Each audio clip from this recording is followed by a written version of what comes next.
So this is where the dog track was. Everybody knows it.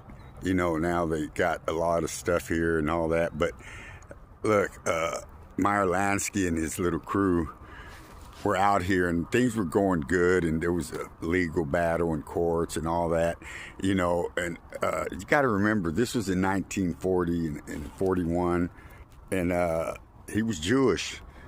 People didn't like him. They were wandering still. They didn't have a home yet. They didn't get that home, their state, until 48. So he was here making money, and somebody didn't like it.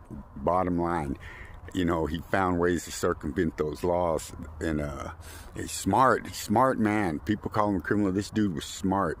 You know, there's a lot of people that people don't understand him. Hey, this might sound crazy, but they have mental illnesses. You hear me? People have mental illnesses and they can only do one thing. I've met so many people that they always got to be wheeling and dealing. That's just the way it is. Okay, but look. So when it was all said and done, he'd try to bribe some people. Look, tomorrow I'm going to go to the spot where they think they threw somebody in the river with some gold on him. He's trying to give a council member a couple gold bars.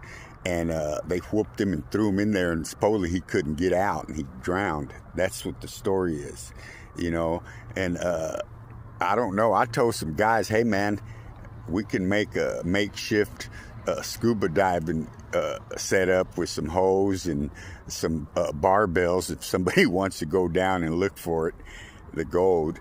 But no, they told him after that little stunt, they said, hey, look, man, you got 24 hours, you and your crew, to get out of town. If we see you tomorrow, you're going in the river.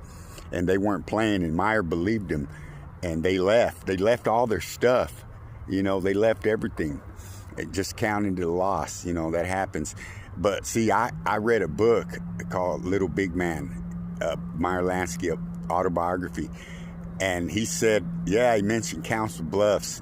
And he said, yeah, we thought that more local yokels were just easy to get over on, and they flipped it on us. They flipped it on us and ran us out of town, and we weren't going to try him if see if we'd go in that river, because he knew what this river does when people get in it. So he left and went on to greener pastures. But here we are, and look, they've turned it into something that was meant for bad. They've turned it to good, just like God does.